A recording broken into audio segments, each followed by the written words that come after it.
हरे कृष्ण। जगत गुरु श्रील प्रभुपाद की जय।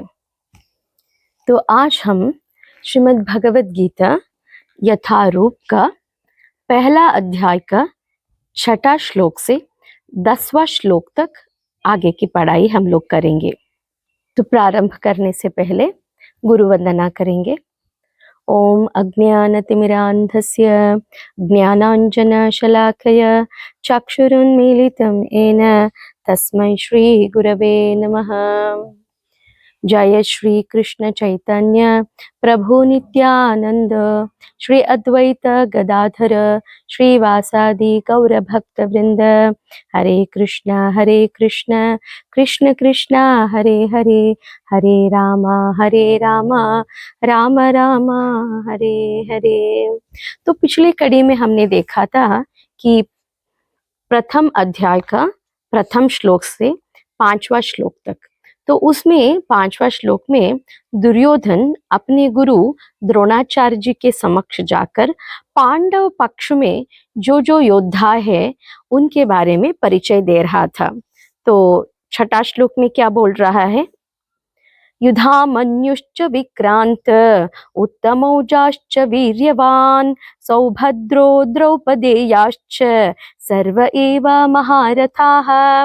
पराक्रमी युधामन्यु, अत्यंत शक्तिशाली उत्तमौजा, सुभद्रा का पुत्र तथा द्रौपदी के पुत्र, ये सभी महारथी है।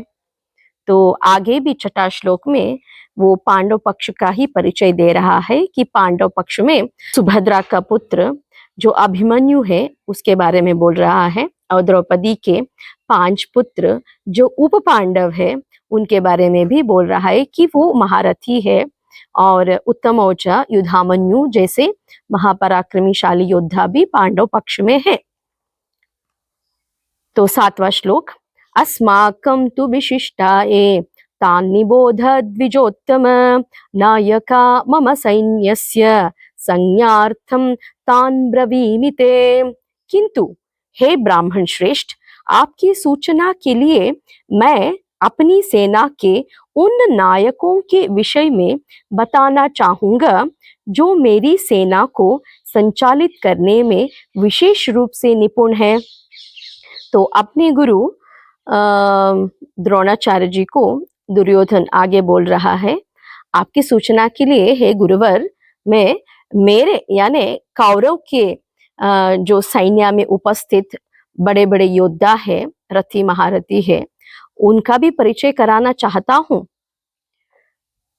8वां श्लोक, भवान भीष्मश्च कर्णश्च कृपश्च समितिञ्जयः अश्वत्थामा विकर्णश्च सौमदत्तिस्तथैव च। मेरी सेना में स्वयं आप, भीष्म, कर्ण, कृपाचार्य, अश्वत्थामा, विकर्ण तथा सोमदत्त का पुत्र भूरिश्रवा आदि है जो युद्ध में सदैव विजयी रहे हैं। तो पहले अपने गुरु से ही प्रारंभ कर रहा है क्योंकि गुरु के समक्ष ही ये सब बातें बता रहा है। तो आप जैसे महायोद्धा है गुरुवर हमारे कौरव सेना में, फिर भीष्म जी है जो कभी युद्ध में हारे नहीं, सदैव विजयी बने रहे हैं भीष्म, कर्ण जो दुर्योधन अपना भाई समान मानता था कर्ण को, कृपाचार्य जी जो कि द्रोणाचार्य जी की पत्नी कृपी और कृपाचार्य दोनों भाई बहन है। तो अश्वत्थामा यानी द्रोणाचार्य जी का पुत्र, विकर्ण दुर्योधन का ही भाई, और सोमदत्त का पुत्र भूरिश्रवा, ये सभी जो योद्धा है कभी रणभूमि में उनका हार नहीं हुआ है, सदैव वो विजयी रहे हैं।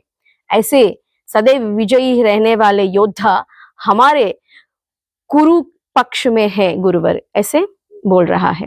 9वां श्लोक में, अन्ये च बहवः शूरा मदर्थे त्यक्त जीविताः नाना शस्त्र प्रहरणाः सर्वे युद्ध विशारदाः। ऐसे अन्य अनेक वीर भी है जो मेरे लिए अपना जीवन त्याग करने के लिए उद्यत है। वे विविध प्रकार के हथियारों से सुसज्जित है और युद्ध विद्या में निपुण है।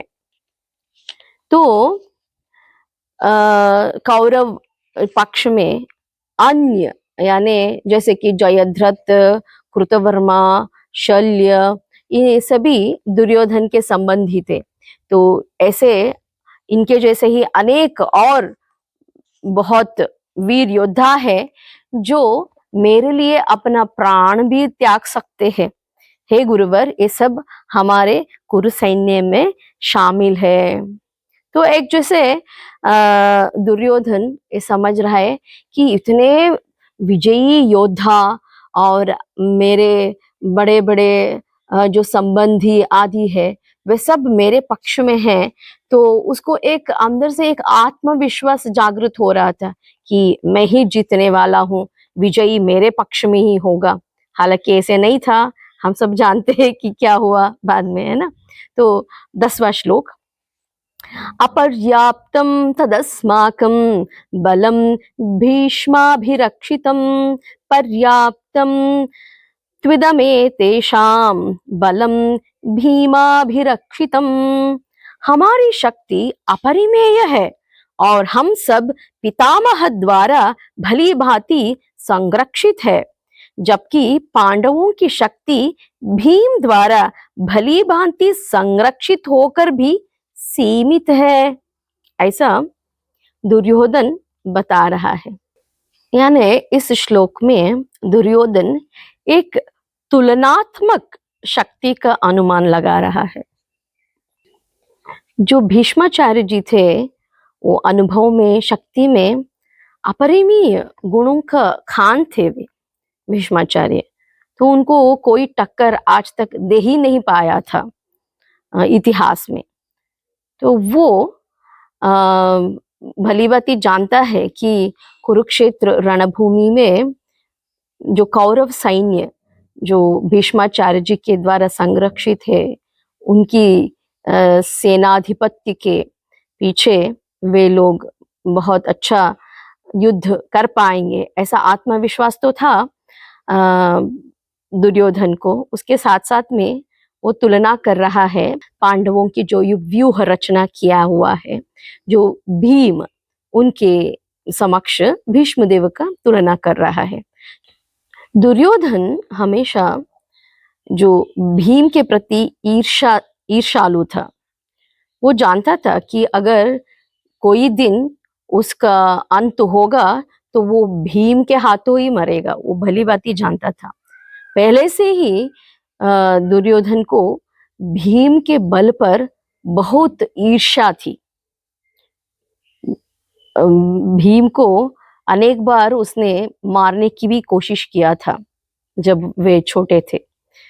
तो ऐसा, तो ये तुलनात्मक रूप से वो बोल रहा है, हम ही सर्वश्रेष्ठ सैन्य है अभी हमारा, तो इतना सैन्य बल है, इतने बड़े बड़े योद्धा है, अजेय योद्धा है, और भीष्म देव भी हमारे साथ में है। तो उनका संरक्षण में हमको कौन हरा सकता है। Thank you very much. Hare Krishna. Jagat Guru Srila Prabhupada की जय। आप सबको बहुत बहुत धन्यवाद हमारे साथ यूं ही बने रहने के लिए। आपको अगर हमारा वीडियो अच्छा लग रहा है तो कमेंट बॉक्स में ज़रूर लिखिए। हमको एक प्रोत्साहन मिलेगा कि आगे भी हम इस पाठ को चलाए। आपका कोई प्रश्न है तो भी कमेंट बॉक्स में ज़रूर लिख सकते हैं, हम तक पहुंचाइएगा। हम आपके प्रश्नों के उत्तर देने की ज़रूर कोशिश करेंगे। धन्यवाद। हरे कृष्ण।